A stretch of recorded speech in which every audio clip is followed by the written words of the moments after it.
that update. And it's appreciated. And again, I'd simply reiterate, if there are issues, please raise them with Commission Council as soon as they're noted so that we can address them and resolve them if there's something to be done. So with that, if I could proceed with the panel. Panel be sworn.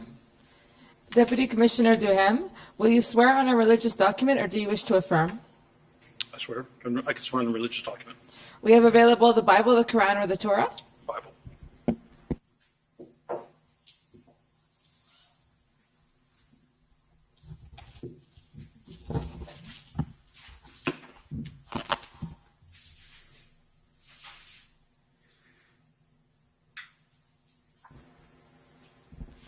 For the record, please state your full name and spell it out. Full name is Michael Robert Duhame. Duhame is spelled D-U-H-E-M-E. Do you swear that the evidence to be given by you to this commission shall be the truth, the whole truth, and nothing but the truth? So help you God. Yes, I do. Thank you. Commissioner Lucki, will you swear on a religious document or do you wish to affirm? For the record, please state your full name and spell it out. Brenda Marie Lucki, L-U-C-K-I. Do you swear that the evidence to be given by you to this commission shall be the truth, the whole truth, and nothing but the truth? So help you God. I swear. Thank you. Give it back to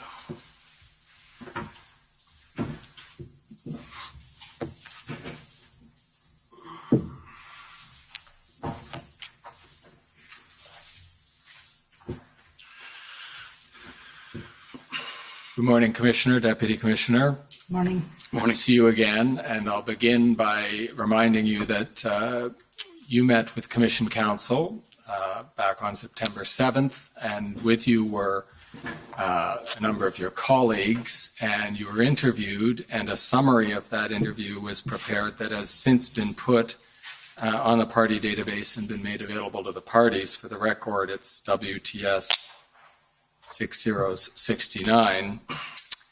And so I'll ask you some questions about the adoption of that summary on the record, with the qualification that 4 of the people who were in that interview aren't here today. So I'll just ask you to confirm that the interview summary is accurate to the best of your knowledge. So the way I'll put it is this, that you have reviewed, each of you two have reviewed the summary and confirm that insofar as it contains your information, you believe it to be true and accurate to the best of your knowledge and belief, and that insofar as it contains the information of your colleagues, you understand it to have been reviewed by them for accuracy and confirmed as accurate.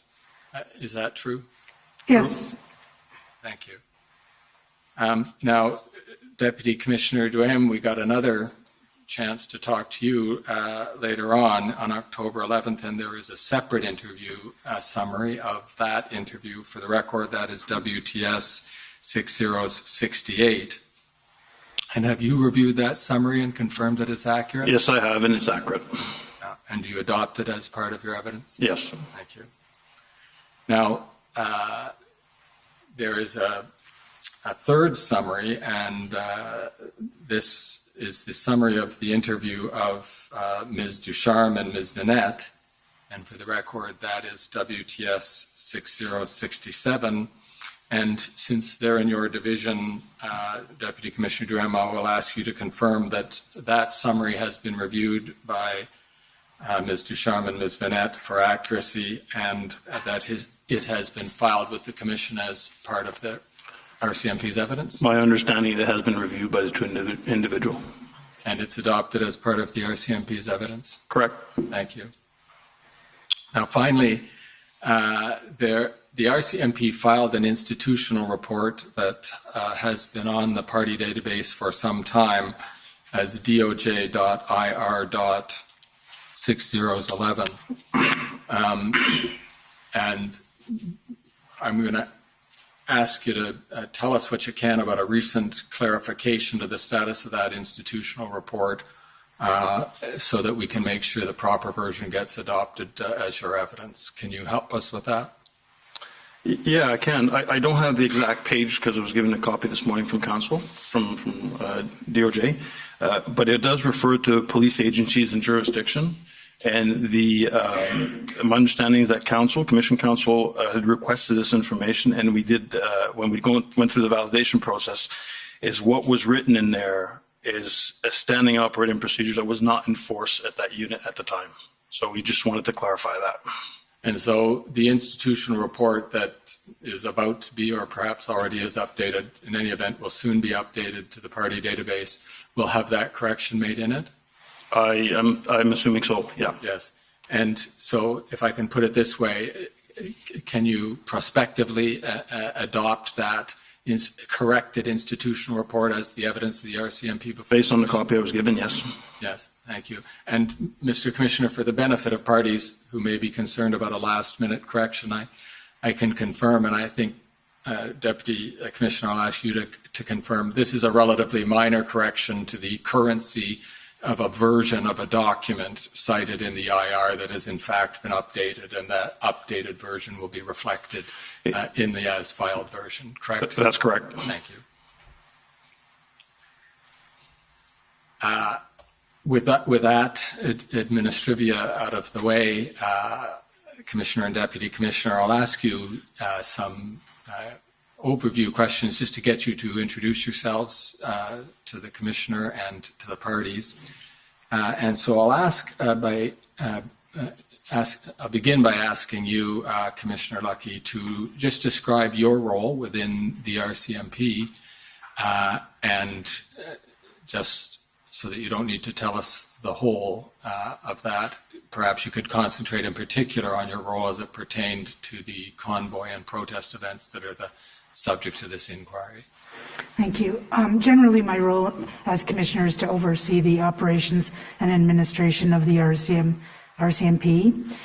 In relation to the convoys, obviously we had convoys across the country, so I was getting operational updates in our jurisdiction. When it came to the specific convoy or the protests in Ottawa, there was a few roles I had. One was I was liaising with Chief Slowly on a couple of occasions, relaying resource asks that we received. If I was in receipt of those resource asks, I would pass that down through our command structure. It was also one of the major responsibilities was to get the information from across the country and to brief the deputy minister community, the ministers. There was 4 ministers that I would brief, and then halfway through, the Prime Minister called incident response group, where I would brief situational reports from across the country of anything that was happening related to the convoy. Generally speaking, I had to make sure that in our police of jurisdiction, that our divisions had the resources, ensuring that they had the resources, the equipment that they needed to deal with those incidents. And with respect to your observation that you were briefing ministers, would that have included Minister Mendocino and Blair, and also presumably the National Security Intelligence Advisor? Yes, and I believe it also included Minister Algabra, the Minister of Transport, as well as the Minister of Governmental Affairs, Minister LeBlanc. And you also participated in regular briefings with PCO, PMO, and Justice, Intergovernmental Affairs briefings where those departments would have been represented? Mostly at the deputy minister level, we would have discussions. I am not sure who all was there, but it was mostly at the deputy minister level, the representation of the same ministers, the DMs of the same ministers I mentioned before. And in particular, you participated, to that point, Commissioner Lucki, you participated in the Deputy Ministers Committee on Operational Conditions, the DMOC? Yes. We normally have those meetings, and we sort of morphed it into convoy briefings as well. And judging from the minutes of the meetings of the SSE and the IRG, you were in attendance at those meetings as well? Yes, I was.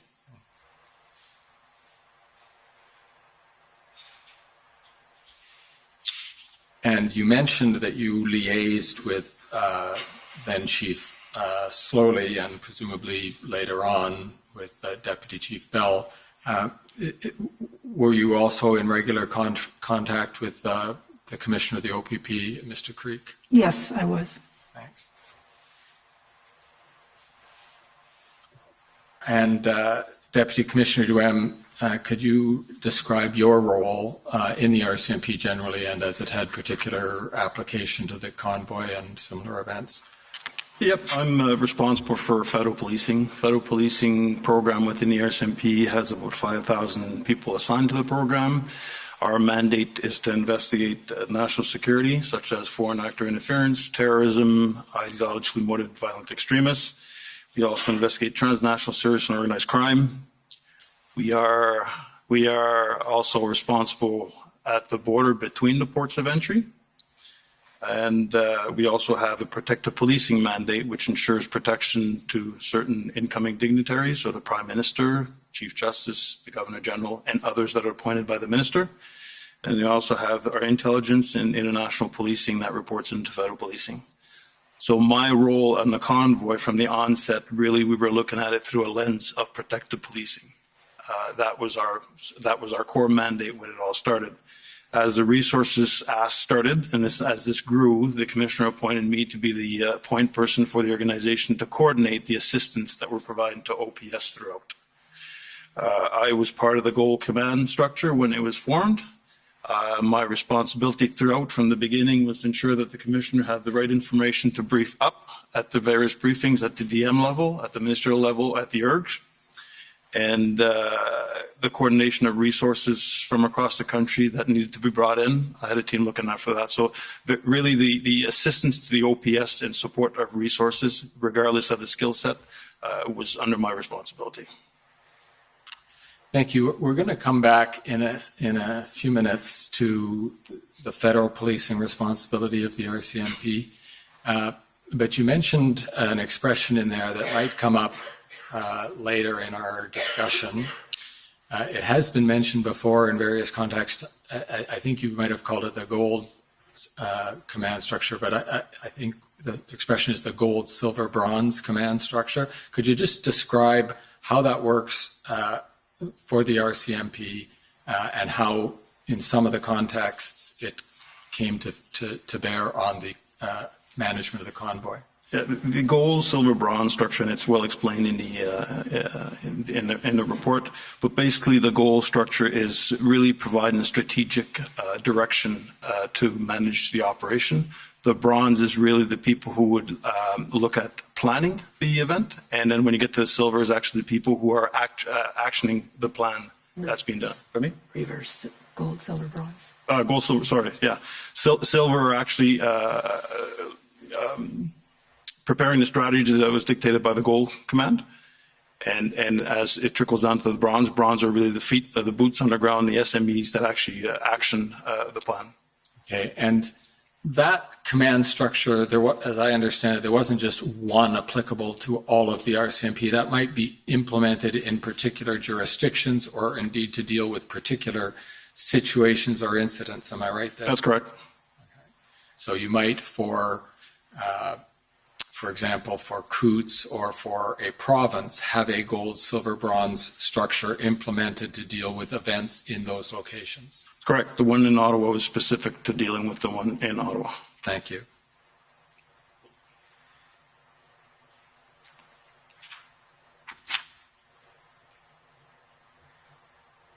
Now coming to the RCMP federal policing mandate, this is the first, just to help you answer the question in context, the first of a series of questions I have to try to describe what the RCMP does with all of those 5,000 personnel in Ottawa compared to what it does with the personnel it has in the provinces where it is police of jurisdiction under contract to the provincial governments. So with that overall picture in mind, federal policing in Ottawa, you mentioned some of the areas it covers, but with respect to the convoy, your particular concentration was on the RCMP's protective policing mandate. Is that correct?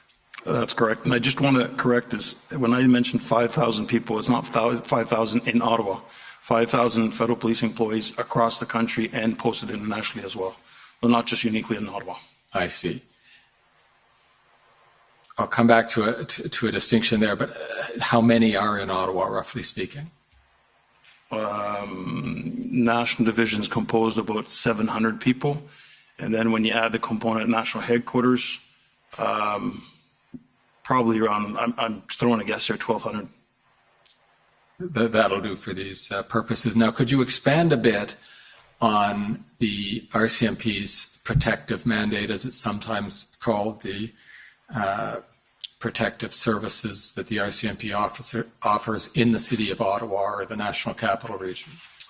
Yeah, the protective mandate for the RCMP derives from the RCMP regulations.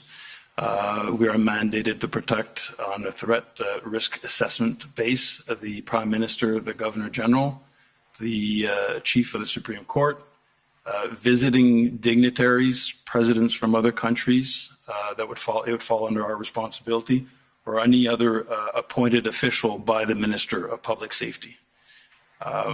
We also have, within that protective, we also have an intel unit that feeds in to better prepare our posture and respond to any incidents.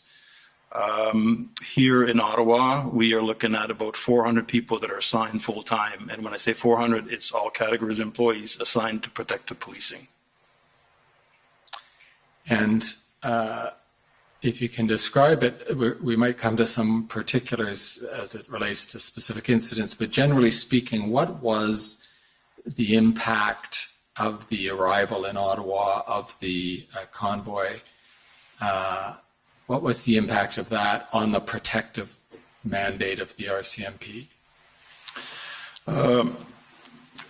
Well, one of the things, and I forgot to mention, the people that were protected is also elected officials that fall under responsibility. So it was bringing a coordination and ensuring the secure transport of the elected official to Parliament on the Monday 31st, I believe, was it 31st, to it, coordinating routes to get into the area. There was also concerns with demos that would creep up at Rideau Hall or at the Prime Minister's residence, which required us to mobilize additional resources to make sure that we had the right posture to address any incidents that would occur during the arrival of the convoy or while they were there.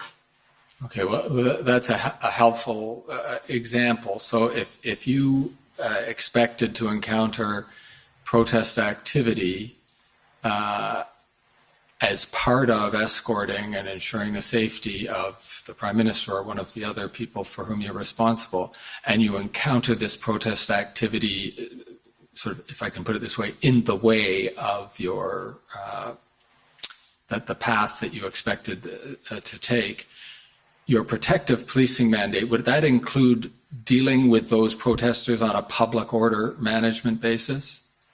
Or would it deal with getting your protectees where they need to go safely?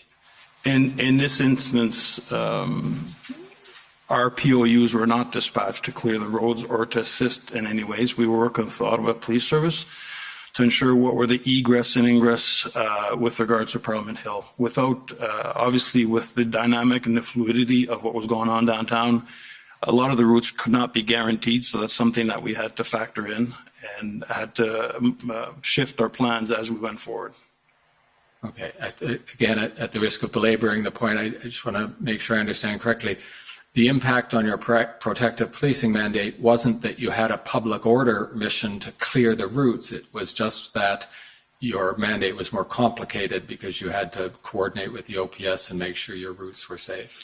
Coordinate, but also with the elevated, the intelligence that we had, the increased resources that were required to ensure the protection of the different sites that we are responsible for. Thank you.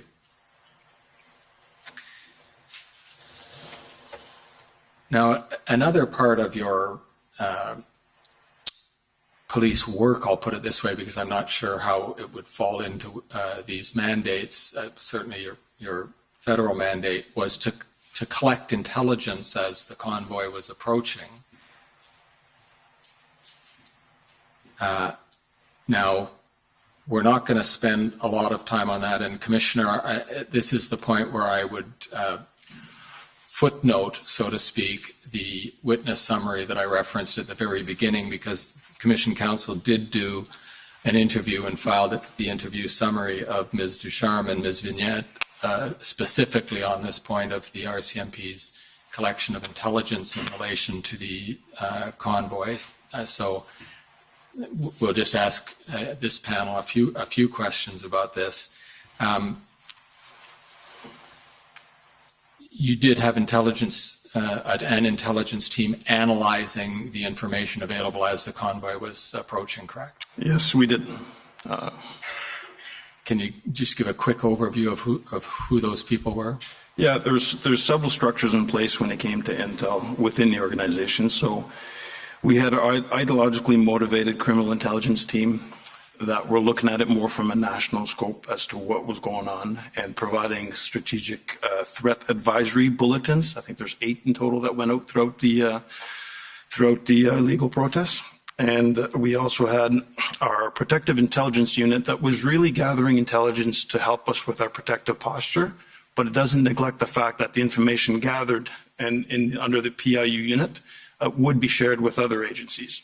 And eventually, early on, I think it was on the 28th or the 29th, pardon me, we did create what is known as a combined intelligence group that would bring together people from different law enforcement organizations within the Ottawa area, such as you'd have OPS, OPP, Sûreté du Québec, Service de police de Gatineau, that would be present, and that's meant to bring to a hub together so that everybody can share the information that they have, because it's not just the RCMP working on a block of information. Every organization is working on the information, and it's coordinated through that combined intelligence group. As this grew and there's more and more increased resources being brought in, we stood up at the national headquarters. We stood up another combined group really to coordinate the intel from a national perspective so that we could prepare the commissioner with a picture of what's going on across the country. I'll factor that into, you've heard the Hendon report several times. That was a report from the OPP that was also used to help the SIG, the Combined Intelligence Group, in the analysis of all the intel that's coming in. So there's several players involved when you look at a combined intelligence unit or group. And where was the combined intelligence group working? I believe it's out of the NCRCC, National Capital Region Command Center, that was located. It's located in Orleans, which is located in Orleans. Thank you. Now, Commissioner Lucki, this is probably something that's best directed to you, because what I'd like to do now is ask you to describe quite a different role that the RCMP performs in the provinces other than Ontario, Quebec, and perhaps Newfoundland, but the role of police of jurisdiction in the provinces and some of the municipalities of those provinces. Can you give us an overview of that? Yeah, this falls under our contract and Indigenous policing business line, and it is the policing that we do in all provinces and territories except Ontario and Quebec. It represents about 70% of our workforce, and there are contracts with provinces, municipalities, and some Indigenous communities. The contracts are held by Public Safety Canada, and we provide the policing service under those contracts in those provinces. We don't do policing in the entire province. Why I say that is usually in big municipalities. For example, in Alberta, you have your Calgary Municipal Police, you have your Edmonton Municipal Police, and then generally speaking, the RCMP, there's a few smaller ones like Lethbridge, but generally speaking, we police the rest of the province, except for some of the bigger municipalities who have their own independent police agency. Let me ask if I can, if you can draw a comparison for those of us who are more familiar with the policing situation in Ontario and Quebec, where we have a provincial police force, which is sometimes also the municipal police force, but sometimes the cities have their own police forces.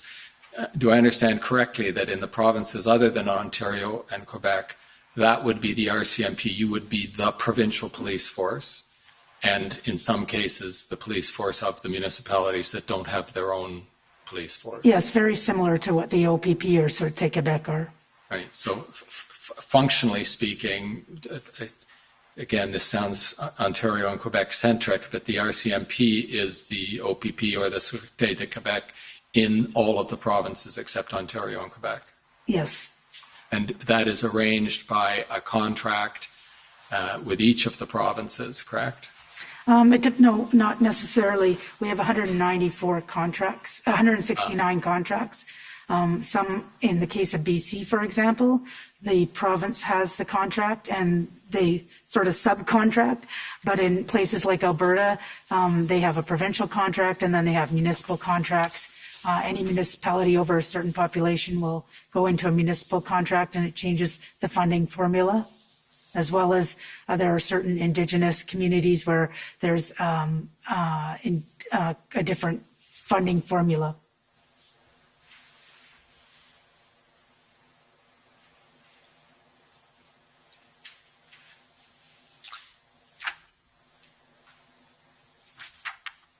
Now, when you two have left the stand, we're going to have Deputy Commissioner Zablocki here to describe the situation in Alberta in particular. But before he gets up to describe that situation, perhaps Commissioner Lucki, you could describe the way in which the contracts you have with the provinces, either a single contract or multiple, as you just described, allow you to move resources within a province to areas where they are needed or between provinces when there are higher demands in one province than another. Yeah, this is the beauty of our model in the sense that under the provincial policing service agreements that we have, we can move resources. It's called an Article 9. So in the case of Alberta, Commanding Officer Zablocki can move resources from within Alberta as he wishes, just advising the province of that if we're doing any big movements of resources. And then again, under a different subsection of Article 9, we can request up to 10% of resources in any other province. And so what we do is we normally, if it's urgent matter, we move the resources and then ask for permission later because we'll never compromise the safety of Canadians. But generally speaking, when we know big events are coming on, we will prepare those letters in advance. The letters go from myself to the minister to the applicable policing jurisdictions. And it's always based on a cost recovery. Right. Which is to say, if one province borrows a bunch of your officers from another, there's a financial arrangement to compensate for that. Yes, and that's exactly what ended up happening in Alberta during these convoys. We do also have access to federal resources, like Deputy Commissioner Duhem was saying, across the country. Those don't fall under those agreements. They're federal resources. Right. Now, let me ask you, are there advantages from an operational point of view if you are bringing in officers from, say, British Columbia to Alberta or from northern Alberta down to southern Alberta, et cetera, in having officers with the same equipment and the same training and the same command structure and whatnot? Does that offer you an advantage that you might not have been able to achieve, for example, when you were coming in to assist in Ontario? Absolutely, because we have the same more or less training standards and service standards across the RCMP, and that flexibility allows for, especially in extended events where you have multiple, you have to provide relief and you can't sustain things like the forest fire in Fort McMurray, the manhunt in Manitoba. You can bring those resources in seamlessly because they have the same level of training and the same equipment. Thank you. Now, moving a bit closer to home, at least insofar as it pertains to the events in Ottawa, I would like to ask, and these are probably questions for you, Deputy Commissioner Graham, but not necessarily, so please feel free, Commissioner Lucki, if you are the better person to answer, to talk about the role of the RCMP in Ottawa. We've heard about their federal policing role and their protective services mandate, but I'd like to take you back a bit in history and ask you if you can, well, let's start way back, so to speak. Has the RCMP, at least in our living memory, ever been the city police, the police of jurisdiction in Ottawa? Not as far as I can recall. Okay. But there was a time that you've outlined in your summary, your witness interview summary, when there was a more substantial contingent of what you might call uniformed officers on the ground in Ottawa. Can you explain when that was and what the purpose of those forces were? Yeah, and that's correct. That the RCMP did have a larger footprint in the Ottawa region in the year 2000s, leading up to 2014, after the attacks on Parliament Hill. There was a review that was done, and I should just say that prior to that, the organization, the RCMP, was responsible for the security of Parliament Hill, outside component of House of Commons and Senate, not the interior. The interior was managed by House of Commons, had their own security, Senate had their own, and the RCMP was responsible for the outside grounds.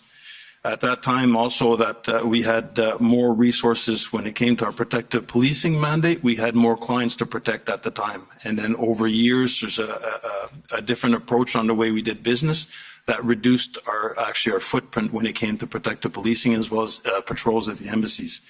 Back to our responsibility on the Hill, we had in excess of 120 people there that were assigned to the Hill on a permanent basis to ensure the security.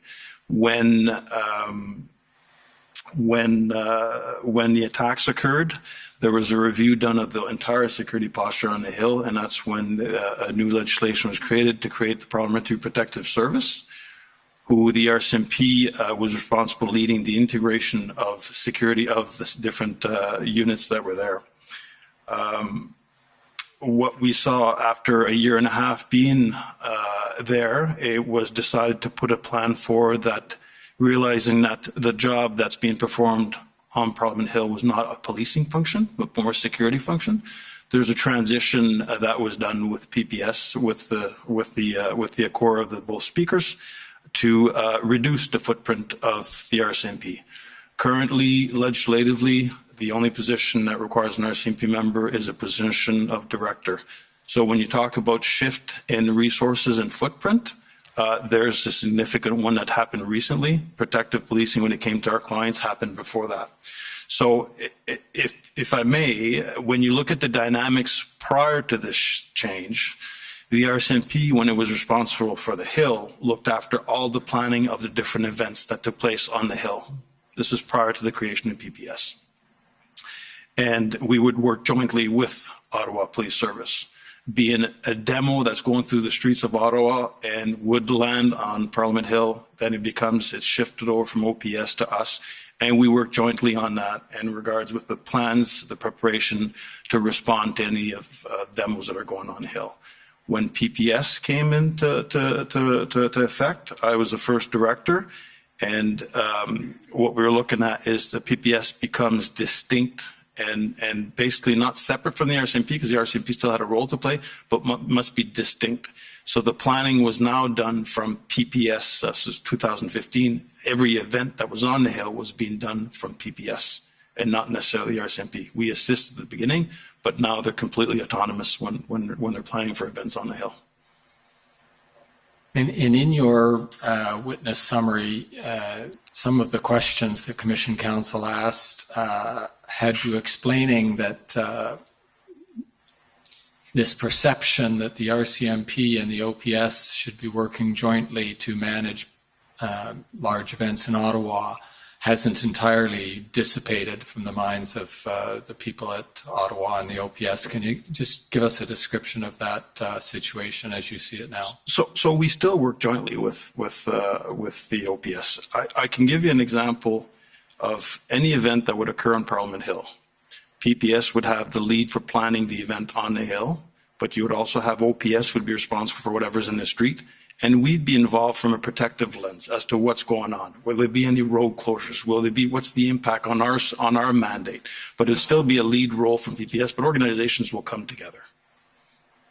And would that also be true for other events, perhaps elsewhere in Ottawa, where your protective policing mandate would be affected? We talked about how in the convoy, you needed to move people around the city, elected officials and whatnot. But would that also be true if there were some other event independent of the convoy today that your protective services people would liaise with the Ottawa City Police? Definitely. Any significant event in Ottawa, I mentioned earlier the National Capital Region Command Center, that's a coordination hub where we have various partners at the table to understand the dynamics that are going on a daily basis or even hourly. And then sometimes, it allows us, it allows emergency personnel such as fire departments, paramedics, to adjust the response according to the intelligence that comes into this hub. But on a day-to-day basis, yes, there's liaison going on with OPS, with the Ottawa Police Service, but it's more there's liaison going on, but less of a reliance to rely on OPS on a daily basis. But it's only when events are in the area, that's when we come together and CRCC and make sure that everybody's informed so that we can properly plan. Everyone can properly plan. Okay, now moving to the period immediately prior to the convoy, what did you expect? And I'm saying you, Deputy Commissioner Durham, but perhaps Commissioner Lucki, you also had a view on this. But what did you expect this event to be? Well, as I mentioned earlier, I was looking at it purely from the lens of our mandate when it comes to protective policing. How is this going to impact the people that we're mandated to protect? Does PPS need any assistance as this move forward? So it's really through a lens of not a demo, but really how is it going to impact us on our service delivery when it comes to protective? Early discussions I had with OPS on the matter, there seems to be no concerns whatsoever, good relationships with the organizers. And there's no need for us to question the relationship they had with them. And we felt comfortable. Well, I felt comfortable that the Ottawa Police Service had things well in hand, negotiating with the organizers and having a discussion on how this would unfold in downtown Ottawa.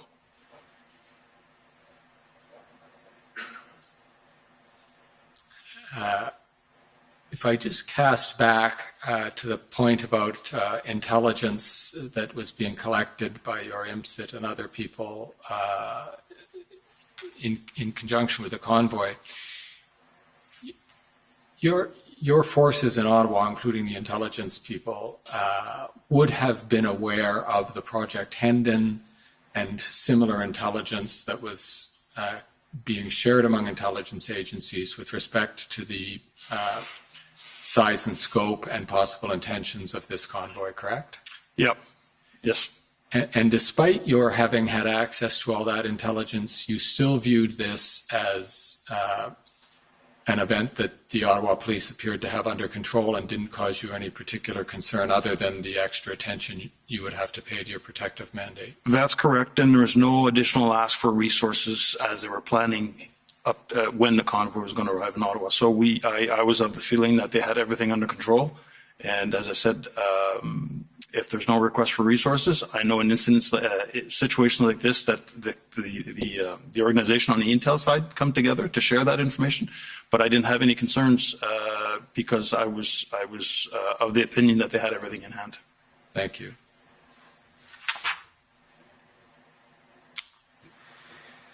There is a fair bit of material that's come before the Commission already, and a lot of it is set out in your institutional report and the summary of your interviews. So I won't rehash it all, but I do want to spend some time on the question of the requests by the OPS for assistance and resources to be provided by the RCMP. I'll begin by just asking you to describe, this is probably for you, Commissioner Lucki, the logistical challenges and perhaps administrative challenges that the RCMP faces when it, well, I suppose some of these apply even when you're moving within provinces that you have contracts with, but in all events, the logistical challenges that you had when attempting to mobilize resources to assist in Ottawa or otherwise in Ontario? Well, first and foremost, in the requests, they weren't requests for plainclothes officers, which is what we primarily do within Quebec and Ontario. Obviously they're police officers, so they have uniforms. They don't work in those uniforms each and every day. So when we make requests for the federal resources in a uniform capacity, that's changing their role, their primary role. Within the two provinces, it's a lot easier than outside of the provinces, only because we have control of the federal resources, but also because they can drive into Ottawa, but they don't come in a big chunk. So when we need additional resources, we fan that out from Deputy Commissioner Duham's shop to the commanding officer of Ontario and Quebec, requesting additional resources, and then they do their what they need to do to get those resources. And they will come individually or, driving, however they get there. When we're doing the same thing nationally, of course, we have to request under the PPSA, the Article 9, and then we get into way more logistics in the sense of flying them out. Are there going to be vehicles available? What kind of shifting are they going to do? What types of resources do you need? Because especially in the contract policing environment, we have a multitude of different types of resources within the uniform capacity. So we need to know what kind of resources and how long they'll be gone, because when we take resources out of the contract side of the house, they have to be backfilled somewhere else because policing goes on. So we have to make sure that all of those logistics are done at that level. Can I add to that?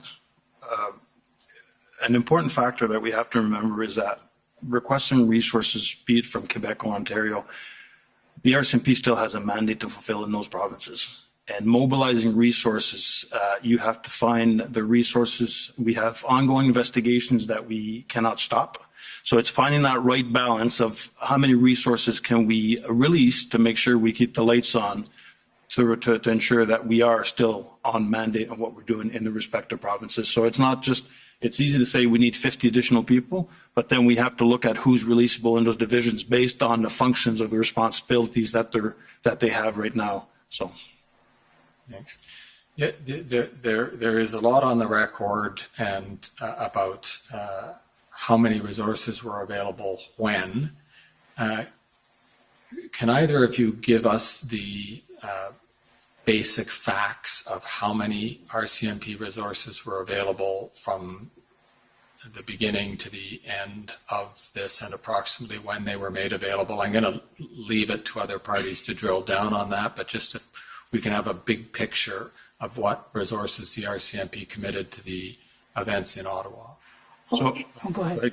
In a general sense, any requests that we got from Ottawa Police Service, we had fulfilled. And in the beginning, it was between 30 and 50, for example. And when that was the first weekend, and as the time went by, the resources started to increase. So we had not only increase of frontline resources, but increasing at the NCRCC. When we got into a unified command, there was people behind the scenes. Those numbers were increasing. And at one point, I think we got up to, what was it? The total number at the end, and the total numbers, we had in excess of 1,100 people. 1,100 people, employees dedicated to either the Ottawa Police Service assistance or our protective mandate. And I can break it down even more in the sense that a little over 650 police officers to assist the Ottawa Police Service and close to 210 to assist us in our protective mandate. So that's a significant lift. I know there's been a lot of numbers circling in around from 30. Why didn't we respond to 50? There's also that 250 that was raised. The 250, I just want to clarify that. It wasn't 250 dedicated to OPS, Ottawa Police Service. It was a mix-up. We tallied up everybody that was sworn in, and some of the people that were sworn in was actually in support of the protective mandate, not necessarily supporting OPS, but still available if they were required. And Deputy, if you could slow down in your testimony as much as possible for the translators, because you tend to speed up. I know you want to get out of here and get back to work, but I will add as well, we had also provided resources to Windsor. So we diverted some resources for the Windsor blockade. Thanks. We're going to come back to Windsor, though if I don't offer you the chance to say more about that, please volunteer it at an appropriate point. But with respect to what you said, I sense there's a bit of a glossing over from the initial 50 to the ultimate 650. We all know that there ended up being a very substantial commitment by the RCMP and the OPP towards the very end when enforcement action was imminent. But can you tell me, roughly speaking, what the curve looked like in the first sort of 14 or 15 days before the implementation of the enforcement plan started to become imminent? I would say generally it started at around 30, and then it continued up in the 200s. It got up to about 200 throughout that timeline. And then, of course, when we were gearing up towards the actual enforcement in that last week, the numbers grew exponentially. And that's when we went outside of up till then, the resources were drawn from Ontario and Quebec primarily. And it was in those last week where we were drawing resources from across Canada.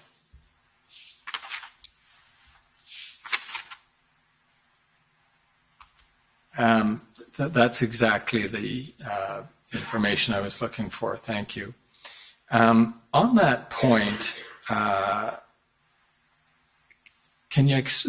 was a fair bit of controversy both between RCMP and the City of Ottawa and the OPS about just how many RCMP officers were available.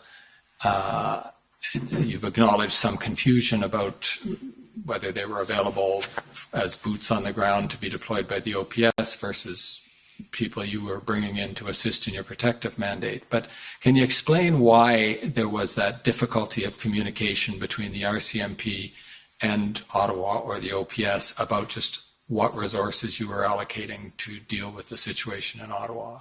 Well, I'll start and then I'll pass it over to Deputy Commissioner Duham. But part of the confusion came out of the fact that we were swearing in a bunch of officers that may in fact be used but weren't being used. That were in the vicinity. So we made sure, like Deputy Commissioner Duham said, we swore in some of the people under protective in case they were brought over to assist in OPS. So their numbers, even they were swearing in certain numbers, those numbers might have not all been deployed at that time of the swearing in. Also, the fact that there was requests, and some of it was, there was confusions over, is it so many per shift, or is it a total number? But from the tactical or from the, the bronze level of our command that we were talking about, we were advised that any of the requests that they had for frontline, when I talk about frontline resources, we fulfilled those requests. And I think there was a confusion between what the mayor may have been reporting and what the chief may have been reporting, but we were advised at the tactical level that any time they needed resources, because that's where they get into what kind of resource, where are they going to be placed, what shift are they going to be working, that was all done at their level. We didn't get the intimate details of that, but we were advised that any of the requests that they were getting through the command center, that they were fulfilling. No, that's accurate. Okay, thank you. Mr. Clerk, perhaps I could ask you to pull up on the screen SSM F.can.408433. And if I've got the number right, that should be the letter of February 7th from Councillor Deans and Mayor Watson to the Prime Minister and the Minister of Public Safety. And you're familiar with this letter, Commissioner Lucki? Or perhaps not the letter, but the substance? Substance, yes. Okay. And I ask this in particular reference to your comment that all of the requests by the Ottawa City or the OPS had been responded to positively by the RCMP, and yet, one might say, we have this letter, I would say, going from about as official as Ottawa can get to about as official as the City of Ottawa can get to as official as the federal government can get, in which there is a very specific request for certain categories of police officers, a total of 1,800. And Mr. Clerk, yes, if you just, that's right. Thank you, right there. And yet, this is February 7th, and that's why I asked you the timescale. You acknowledged to me that the substantial 600-odd figure of RCMP boots on the ground, so to speak, did not get to Ottawa until much after this, and yet at this same time you were assuring Parliament that all of the requests by the OPS had been met. And so the question for you is, how do you reconcile your statements with this letter? What was the date of the letter? The letter is February 7th. 7th.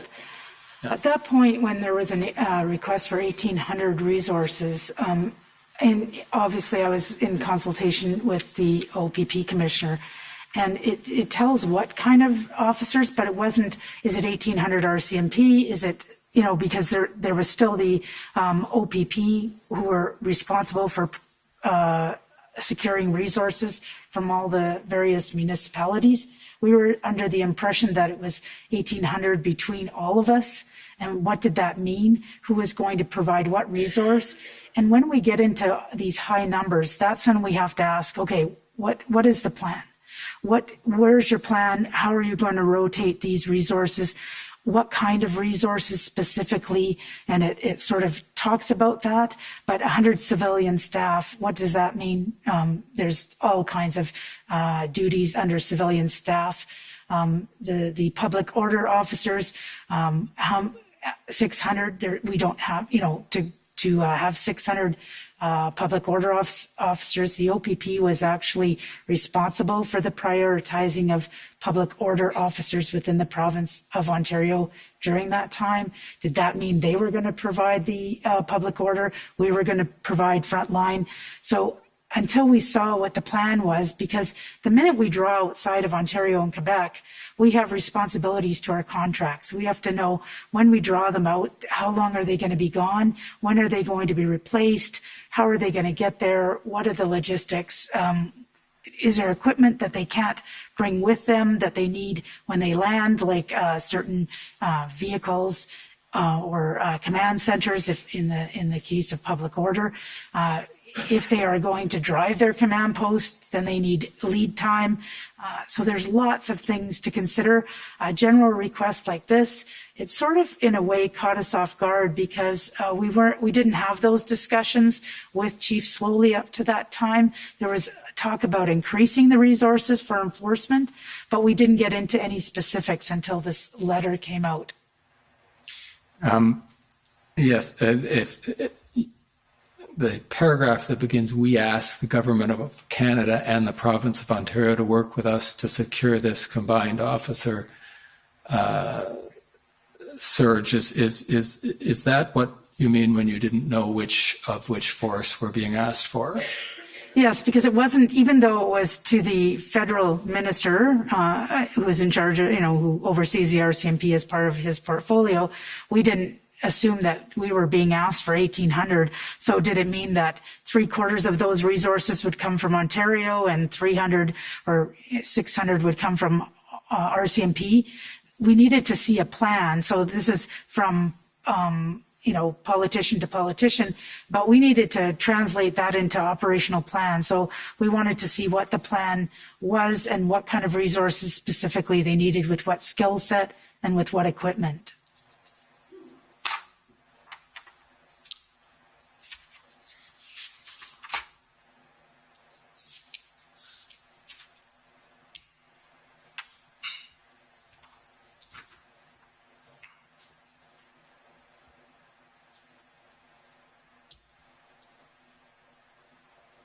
On a related question, during your interview, Commissioner Lucki, you described what you believed to be the appropriate sequence by which the Ottawa Police Service should seek assistance when it was beyond its own capacity, and that in particular it should go to the Ontario Provincial Police first, or at least the Ontario government, and ask for assistance, which presumably would be provided by the OPP. And you referenced the provisions of the Ontario Police Services Act as indicating the path for this to take place. But was it your impression that provision of the Ontario Police Services Act obliged Ottawa to go to Ontario either first or only to get assistance, policing assistance? No, I'll be honest, I didn't know the nuances of the Ontario Police Act until this convoy, because we don't fall under the Ontario Police Act. So when like I said at the beginning, we just provided resources directly to Ottawa Police Service. They didn't go through the OPP. This was, assistance to a neighboring police service, and we provided that. And even subsequent requests wasn't going through that.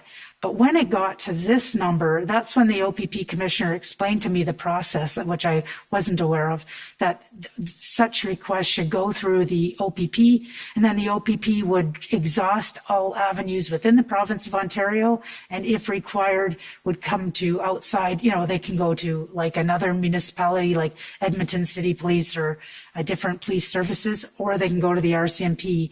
And it wasn't until we got that big ask that I was getting more information about the Ontario Police Act. And that information came to you from Commissioner Creek? Yes. Thank you. I want to talk to you now about the role that the federal government, and I'll put in that category for now, both senior officials and politicians, what role they played in your decisions to allocate resources to Ottawa, or as it might be Windsor, but locations outside where you are police of jurisdiction. And in particular, if I could ask you to go back to the beginning and remind us for a minute who it is you report to and who it is gives you guidance or input on matters such as the events in Ontario. Well, first and foremost, any of the deployment of resources is the government or the minister has nothing to do with that. This is operational decisions, and we make those operational decisions based on our availability of resources, our ability to deploy such resources. If in fact, like obviously this was the last example you gave, this was a letter from the mayor to the minister. He would pass the letter on to us and say, here's a request. And he would never say, fulfill this request. He would say, see what, here's the request, deal with it, what you can do, depending on the numbers, because we may not have the numbers available to be able to do that. And that's why we were surprised, because it never usually goes to that level. It usually just goes, from police service to police service. If they require assistance, they would come through our police service. We would fulfill it as best as we can. Because in this particular convoy, our goal was to assist Ottawa Police Service as much as we could, so that they could be successful in putting an end to the protest. As far as the any of the operational decisions. The government isn't involved with that, and it's just more of an information where we provided, we're providing additional resources to Ottawa Police Service. Those were those were included in situational reports to the Minister and the Prime Minister. So, if you can remind us just for a second, who would you have been interacting with to the extent the federal government was either inquiring about or expressing an interest in the situation in Ottawa? Well, obviously the Deputy Minister of Public Safety, Rob Stewart, would have been sort of the interlocutor between the Minister and myself at times. But when we were doing 3 briefings a day, one was at the Deputy Minister level, one was at the Minister level, and after, I think, February 10th or so, was at the Prime Minister level. So there was lots of briefings on the situation, the movement of resources, if it included RCMP, because that's the ones that I would report on. But generally speaking, we didn't talk about numbers of resources specifically with the ministry.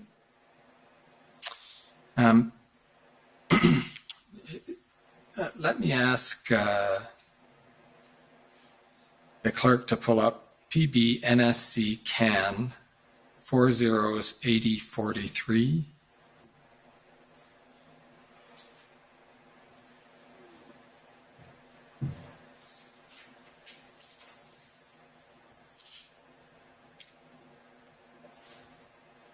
And just so that we can understand the timestamps of these, as I understand it, these are about 5 hours ahead of time because they're in Greenwich Mean Time. So that's this conversation, which begins a timestamp at 5:59, would have been taking place at about 12:59 or about 1 o'clock that day. Is that right? Yeah. I don't think anything turns on that for this particular discussion, but it might later on in the other teams' chats that we look at. Mr. Clerk, can you scroll down to page 3? And the line I'm looking for is a statement by Flynn to the effect of, when the AG starts talking like this. There we are. Can you first tell us who Mark Flynn is? Mark Flynn is he's the second in charge of federal policing. I don't know his official title. Yeah, Mark Flynn's Assistant Commissioner responsible for National Security Program as well as our Protective Policing Program. And can you, either of you, recall what discussion was being, usually these team discussions are a discussion among RCMP personnel at the time some other meeting is going on, is that correct? Yes, because normally we'd be in a room and they'd be in the room with me. I'd bring people to assist with the information because there's often questions that I wouldn't know the answers, so I'd have my team. But when it was like, for instance, on the weekends, often people would be at home, so we would just create a Teams meeting. Right. And this February 5th Teams chat is observing a discussion in which we see a reference to the Attorney General talking. So this is an observation about a cabinet or SSE meeting, isn't it? Yeah. Okay. And did you understand what Mark Flynn meant when he said, I say this because you would have been listening to the conversation that he's listening to when he makes this comment, when the AG talks like this, we better get our own plan going. And your response looks like you were trying to thumb out Lametti. Well, because I think up top it says, who is this speaking? And because I'm a slow typer, I see. And a bad typer, obviously. So what did you understand Mark Flynn to be saying, when the AG talks like this, we better get our own plan going? Probably at the time I would know what he was talking about. Now fast forward, I can't connect the dots at all. We had, like I said, there were so many meetings going on, 3 or 4, sometimes 5 a day during this time. And if you had asked me at the point in time, I could probably give you a lengthy explanation, but I have no idea. Can you join me in the inference that just by what Mark Flynn said, that the Attorney General has said something to the effect that the RCMP might have to take some action? No, when I look at that, there's a lot of things I think that it could be possibilities. It could be the fact they could be talking about our protective mandate and making sure that we our plan is going. I honestly, I wish I could help you with this. I have no idea what the reference was to this. Okay, well, it doesn't look like I can take it further than that. Let me try another one. Mr. Clerk, can you call up OPP 404583?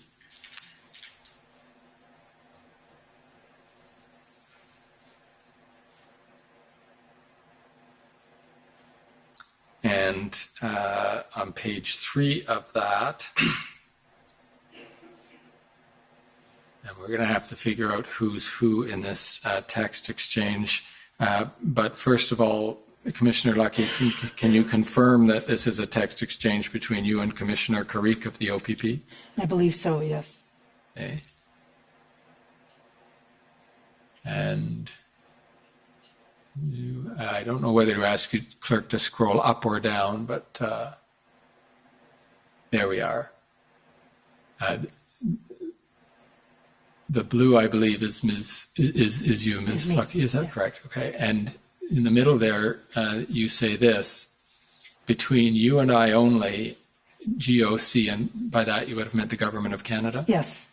The Government of Canada losing / lost confidence in OPS.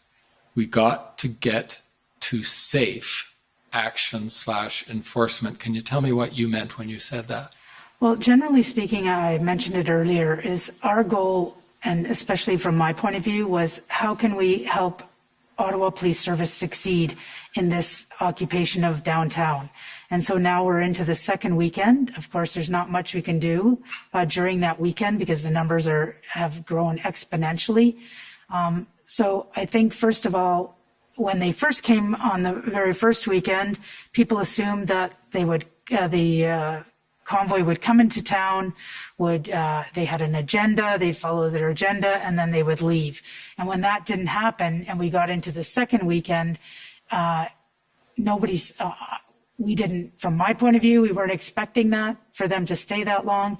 And now it's, they're creating infrastructure, they're disabling vehicles, so now they're there for which appears to be a longer term. So instead of reducing the footprint, which is always our goal in protest, to reduce the footprint so that if you do go into enforcement action, you can do it the safest way possible with the least amount of resources, it was increasing exponentially. So of course, people were losing confidence in the OPS's ability to deal with the situation. Now, I'm going to leave to others the more particular comments in your the summary of your interview about the leadership of Chief Slowly and the specific operations, the Ottawa Police Service. But on this point, you talk about the Government of Canada losing confidence in the Ottawa Police Service. What was it in your interactions with the officials and politicians of the Government of Canada that prompted you to have that view? Well, we always got the same question each and every day. When is this going to end? How is it going to end? And we really couldn't answer that. And of course, early on, we weren't intimately involved with what was going on. So there obviously could have been negotiations with the protesters, the leaders of the protest groups.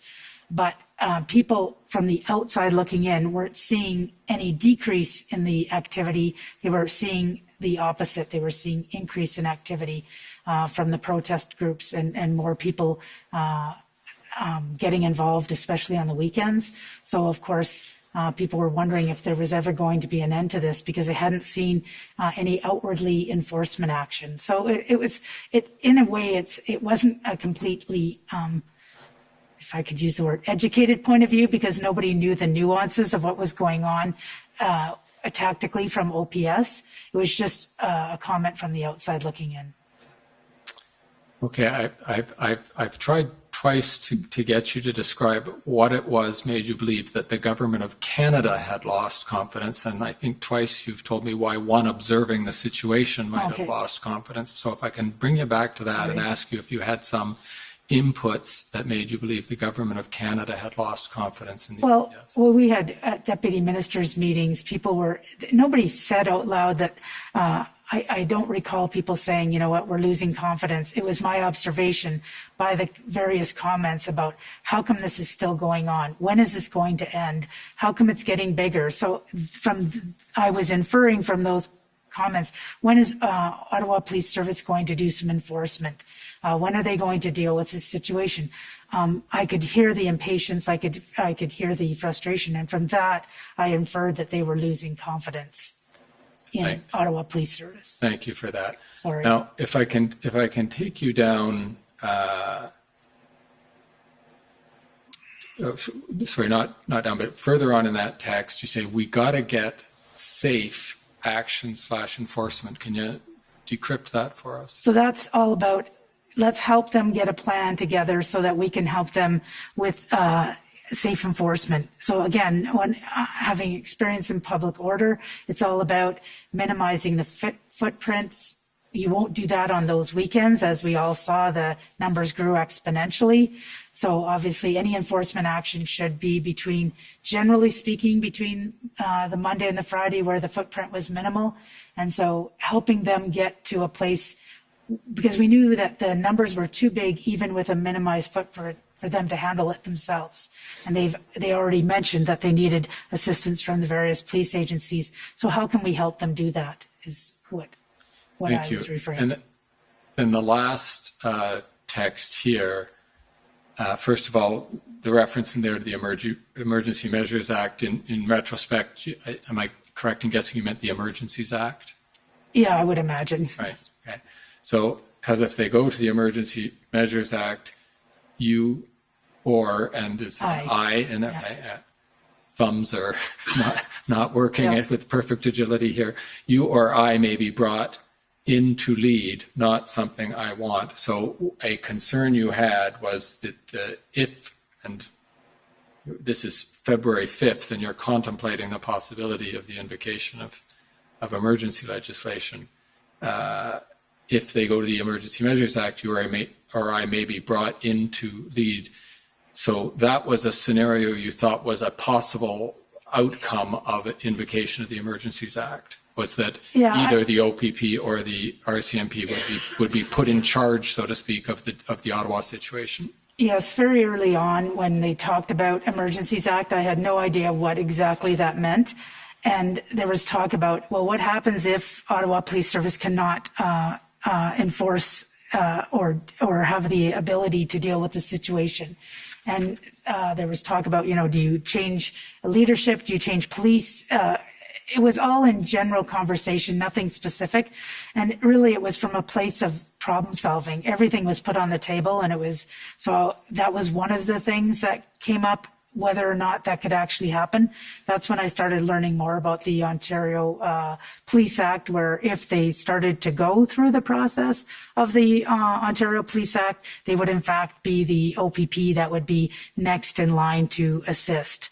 And so it was just, all it was sort of, we need to help Ottawa Police Service as best we can, so that Tom Carrick and I had lots of conversations about helping Peter succeed through this unprecedented event, and doing what we can to through resourcing, through equipment, through advice, any which way we could to help them get through this situation. Thank you. And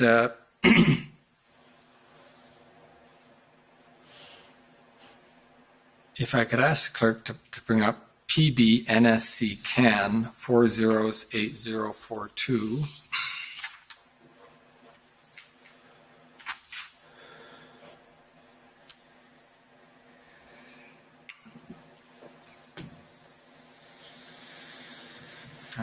And scroll down to page 2. If I've got the right document, there should be a comment by Whalen.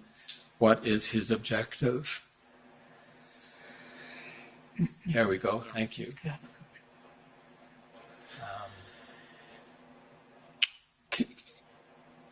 Now, we can see from the extract above that you were a participant in this Teams chat. Again, can I take it correctly that you are in a Teams chat monitoring, I think it's in an SSE meeting? Yeah. Yes. And do you understand what Alison Whalen meant by what is his objective beyond getting us to take over? Can you scroll up a bit? Mr. Clerk, could you give Commissioner Lucki the context there? Yeah, tourism. Free.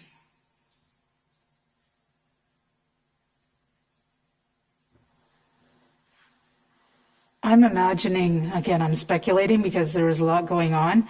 I don't know who he is in this reference, but obviously it's somebody talking, I'm imagining one of the ministers or somebody in that meeting about what are the next steps if, in fact, OPS needs further assistance. I'm not exactly sure what it means, what she means by that, but I'm just wondering if there was any, she's asking, is there any other options besides us taking over? Well, let me ask you more directly then, rather than through what we have to agree are difficult decipherings of long ago choppy text messages. But were you having discussions with senior officials or your minister about the possibility of the RCMP actually taking over policing in Ottawa? Yeah, I think there was a misconception because people automatically assume the RCMP being the federal police agency, that's what our responsibility was. So there was a bit of education on that in us saying, of course, when people were looking at solutions, one of the solutions was, well, why doesn't the RCMP take over? We got asked that quite often, and we'd say, well, we're not the police of jurisdiction.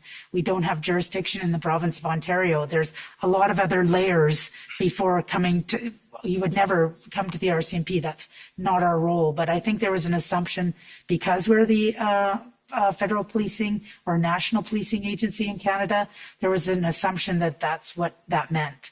And so we were trying to educate deputy ministers and ministers that, our role is not to overtake any police agency. We're here to assist in any way we can. And were you getting input from senior officials or your minister or other ministers for that matter to the effect of what more can you do? Can't you do more? Couldn't you be in there? Statements like that? Oh, there was things like, what do you need? Do you need any more resources? Is there any equipment you need? Is there anything we can help you with that would help Ottawa succeed in this event? Because I was the touch point for all police agencies. So whether it was Windsor, Coutts, the Lower Mainland, it was always, whenever any big event happens, I always get the same questions. Do you have everything you need? Is there anything you don't have that you need? Please come to us. And so I get those same questions. Right. The question to you, do you have everything you need, is, I think, substantively different than, are you doing everything you can, or can't you do more, or, we've got a terrible problem in Ottawa, why aren't you in there helping to solve it? Were you getting input like that? Well, we were, again, when they were talking about us potentially, and it wasn't very lengthy conversations about us potentially taking over, there'd be snippets of that would come out and we'd have to correct that, saying that wasn't our role. But obviously, it was all hands on deck on the solution problem solving. So people were asking, is there anything else that you could do to assist that you're not doing? How can we, again, when is it going to end? How is it going to end? Do you need anything else, anything to help make it end? Those were questions that were getting asked quite often. But did you get a sense that the senior officials or the politicians, understandably concerned about the situation in Ottawa, were asking you what you could do, not what resources you needed, but what you could do to solve the problem in Ottawa? Not specifically in those terms, but they've asked us, are you able to give them the resources that they're asking for? That was one big question, because between the mayor and the minister, there was lots of talk about resources. And we were explaining that a lot, as you mentioned earlier, the confusion over the numbers. And we told them we were giving them everything they needed. And when they're ready to enforce, if they require additional resources over an enforcement plan, we'll be ready to assist. But there was nothing specific like how you mentioned. And I'll ask this question generally. Did you ever get a sense in the input you had either from the senior officials, your deputy minister or others, or the ministers, your minister or others, that pressure was being put on you, that you, I think you'll understand that if I put it this way, that crossed the line in terms of the propriety of officials and politicians giving you direction about how Ottawa should be policed? Absolutely not. There was a lot of, I didn't feel the pressure from our point of view because we weren't the police of jurisdiction, but I did feel the pressure internally because we wanted to do everything we could to help Ottawa Police Service. But as far as from the politicians providing direction or pressure, there was in general wanting to find an end solution to this. Of course, within our own organization, when especially on the gold, silver, bronze, when they all came together, everybody was rolling up their sleeves trying to figure out how are we going to end this and how are we going to deal with this. So we were putting a lot of pressure on ourselves from an organizational point of view. And I would say that the politicians felt the same pressure of wanting this to end. And of course, they're, like you said, they're asking, are we doing everything we can to help them? And our answer would be the same. They're leading it. It would be, and often I'd say it'd be like Chief Slowly going to Edmonton City Police and telling them, what to do. There's jurisdiction, and there's jurisdiction for a reason. And they, despite even at the final days of enforcement, Ottawa Police Service had the lead in that. And that was very, very important that there always has to be somebody who's taking the lead, and it's the police of jurisdiction. Coming back to this point about, I think it might have been you, but somebody used the expression, the line between church and state, which, whether that's what you meant in the context, we've all assumed means the line between the political side and the policing side, and all of the both jurisprudence and analysis that's been done on where that line should stand. So my question to you is, where does the RCMP look for guidance on where that line is? And I'm just going to insert parenthetically, we've had a lot of information about how the Ottawa Police Service has, between it and the City Council, the Ottawa Police Services Board, and the same will be true of other police of jurisdiction in various places. We don't see the same between you, the RCMP, and either the senior officials or the politicians. So where does the RCMP look to help find that line between what we're calling church and state? Well, for me, it's pretty clear. Anything operational, we're advising what's happening, but we're not taking direction on how to do things. And we've never been provided direction on what we should do. And it was actually interesting, I think, in one of the meetings, because normally when I brief, generally speaking, the Minister of Public Safety, and sometimes now that they've split, the Minister of Emergency Preparedness. In this case, there was additional ministers. And so I think it was maybe the first IRG or maybe even the first minister meeting where I believe it was Minister Menachino advising these ministers that you are not to provide direction to the commissioner. They remind themselves. My ministers don't need to remind themselves because we deal with them on a daily basis or regular basis. But with the new ministers, there was even just a reminder because sometimes what happens is when you're into problem solving can sometimes translate into, we should do this and we should do that, and could we do this and could we do that? And sometimes that people might feel that that's direction. I don't consider any of that direction. Direction to me is something that you specifically would turn to me and say, Commissioner, we need you to do this, or don't do this. That's direction, that's interference. We don't get any of that. It's strictly an exchange of information for the most part.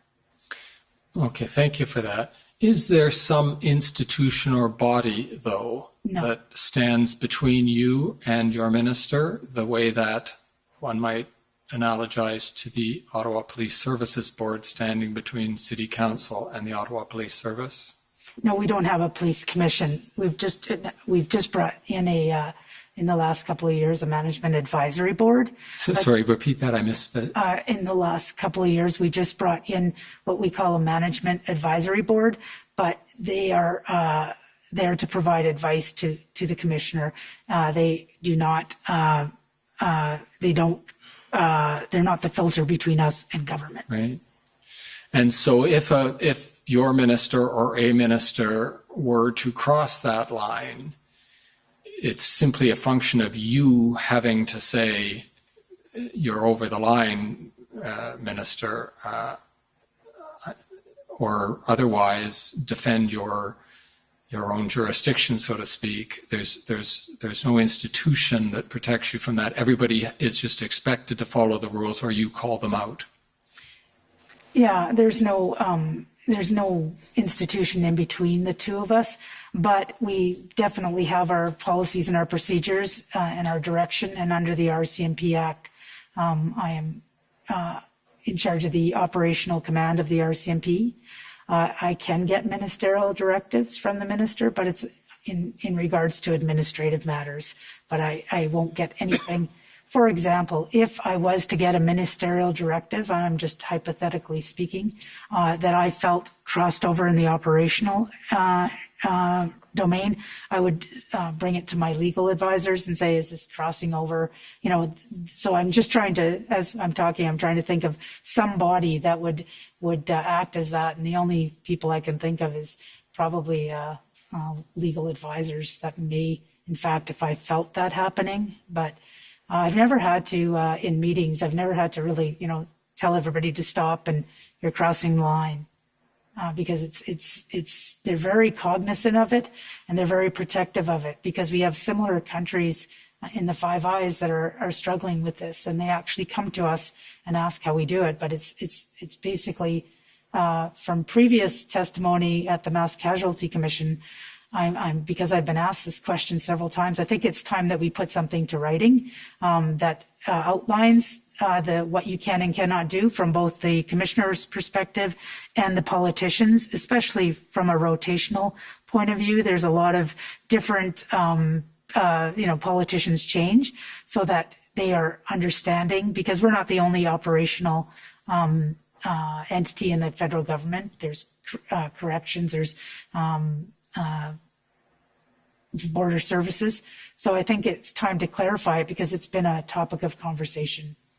I'm glad you went there, because that was the next question I had, because the provincial and municipal police forces have already run into problems with this. Those problems have generated commissions of inquiry that have made recommendations and given some guidance, and perhaps this commission will add to that body of material. But how would you envision this further or better guidance? And you might have noticed that Deputy Minister Stewart made the same observation yesterday, that there was room for development on this point. But how would you envision that?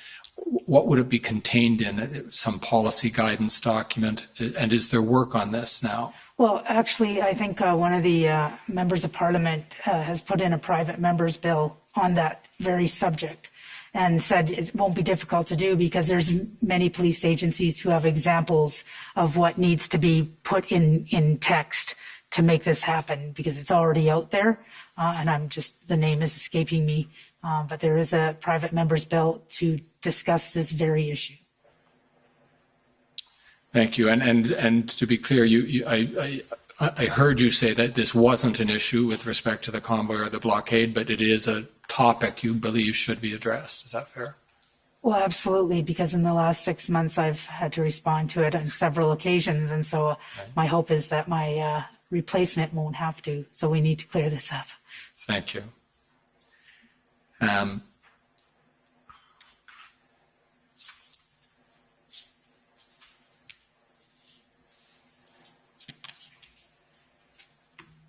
want to come back on a particular point of interest that has attracted some attention already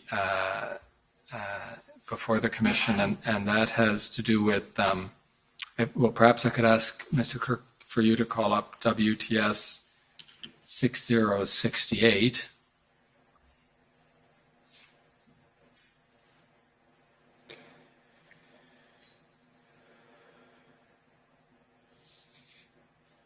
And if you can get to page 10 of that.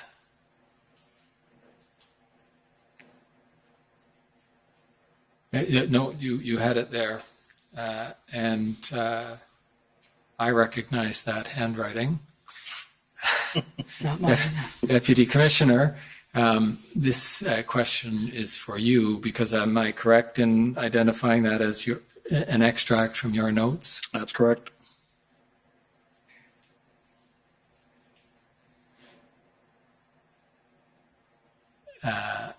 And perhaps you could first read, for those of us who haven't learned to decipher your handwriting, read the 2 asterisk points that are in your notes there.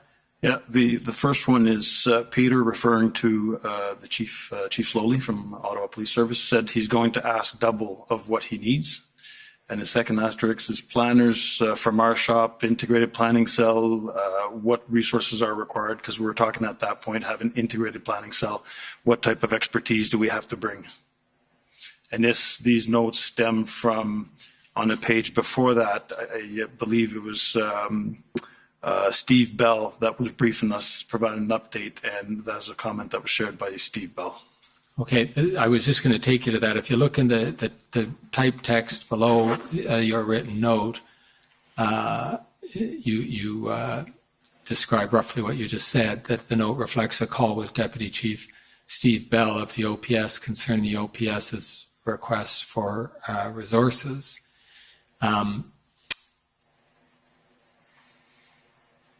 This is your note of what Deputy Chief Bell told you?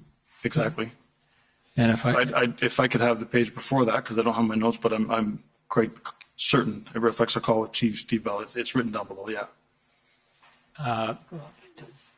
I can pull up your notes if you want, but no, that's okay. I can confirm for you that is what you have indicated earlier.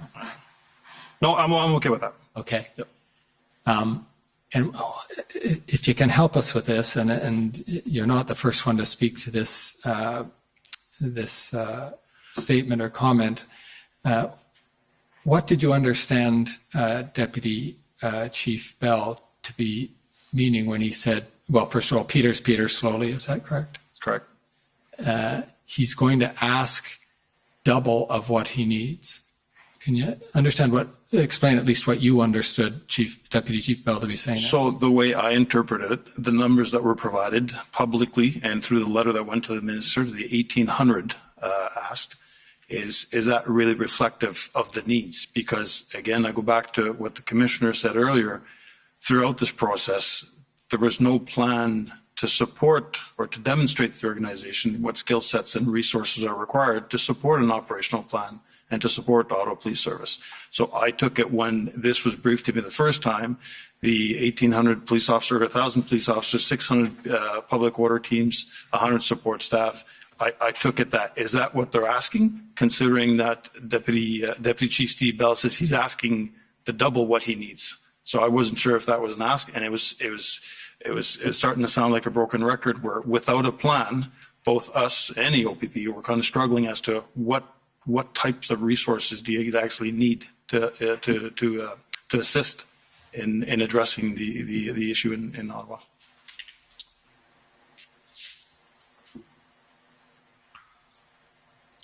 And I understand that an integrated planning cell, which we've sometimes heard called the IPC, was established by the RCMP and the OPP on about February 8th. Is that your recollection? Around that date where we brought the SMEs, the subject matter experts, together to start reviewing what they had and start building a plan. And as I understand it, the purpose of the IPC was, among other things, to review such planning as had been done to date and to further develop the plan to deal with the situation in Ottawa. Is that right? That's correct. Did that effort, that is the establishment of the integrated planning cell,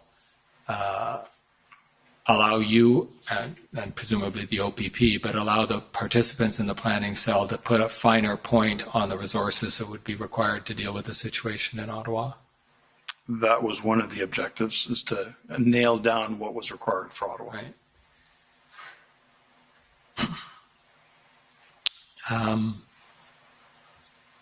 I'll ask this question in an open-ended way. Do you feel that the February 8th timeframe by which that integrated planning cell was established, do you feel that the situation in Ottawa could have been handled more effectively if that integrated planning cell was established earlier in the process?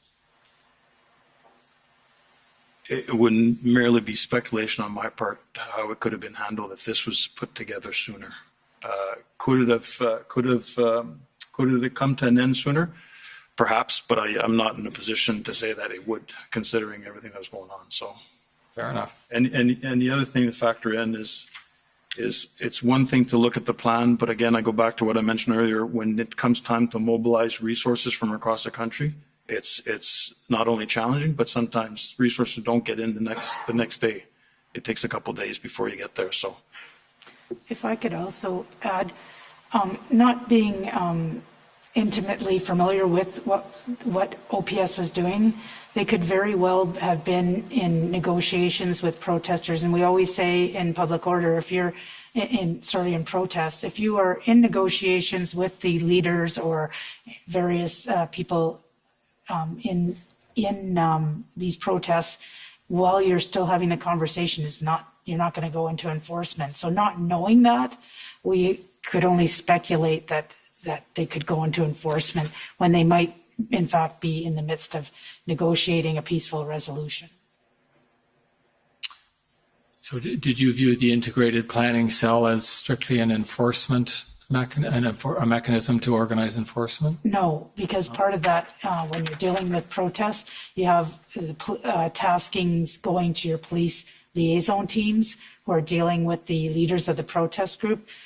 From what I understand, it was a little bit more problematic because generally speaking, you have one leader. In this case, there were several leaders. So obviously it makes the task a little bit more difficult when you're dealing with quite a few different people. But it's all about having those conversations about how to find a peaceful way to get an illegal blockade back to a peaceful protest. Thank you.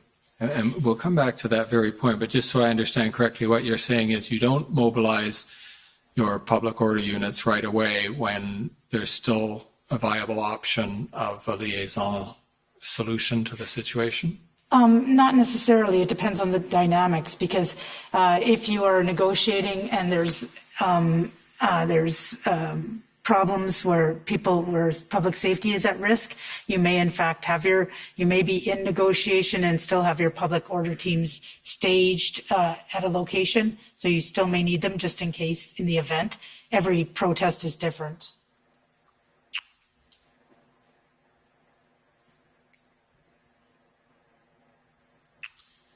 I'd like to move on to another topic now, and for that purpose, Mr. Clerk, could you call up OPP 50151, and the topic here is not everybody monitors these proceedings as closely as some of us do, but what we're calling the engagement proposal. I think you're familiar with that. I think at at least from our interview with you, Commissioner Lucki. So I just want to ask you some questions about your involvement in this, and maybe I'll just throw it out to you to describe how you first learned about this possibility, what your involvement was with Deputy Minister Stewart and connecting him to Marcel Baudin, etc. So if you can just begin at the beginning and tell us what you can about that. So there was conversations about the protest groups wanting to talk to an official, like a politician or an official of some sort, and nobody was sure if it was at the provincial, municipal, or federal level at that point. And so I believe that Deputy Minister Rob Stewart was tasked with looking into the possibility of having an official speak with the protesters. And he wanted to know how that works with the liaison teams and how they what they're doing as far as negotiations with the protesters. Because we weren't involved with all of that, I reached out to Tom Creek, and Tom Creek advised me that it was, in fact, the OPP police liaison team that was leading the negotiations with the protesters. And so I asked if I could connect the lead, who the lead was of that team, and if I could connect them with Deputy Minister Rob Stewart so he could get more information.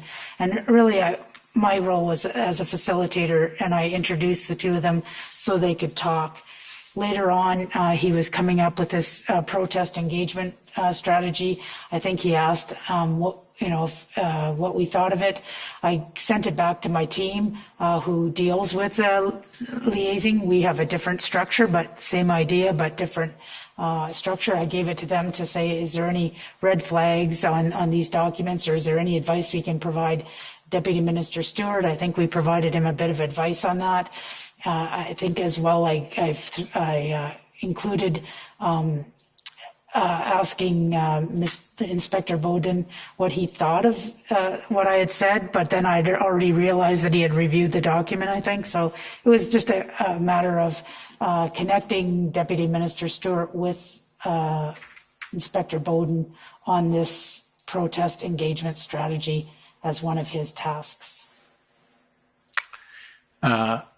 Now, we did hear from Deputy Minister Stewart about the evolution and ultimate demise of this proposal, but in terms of your observation of it from its conception through to the end, did you hear it discussed among either officials or at the IRG? Did you have input on it to the IRG as to whether you thought it was a viable proposal? Not me specifically. It was Deputy Minister Stewart who was leading that, and any thoughts I had on it, I would have provided to him. Thank you.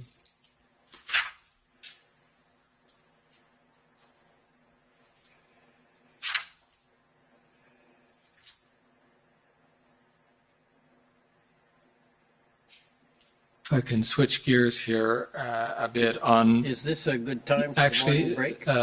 Mr. Commissioner, this would be a very good time to break, yes. Okay, so we'll take the morning break for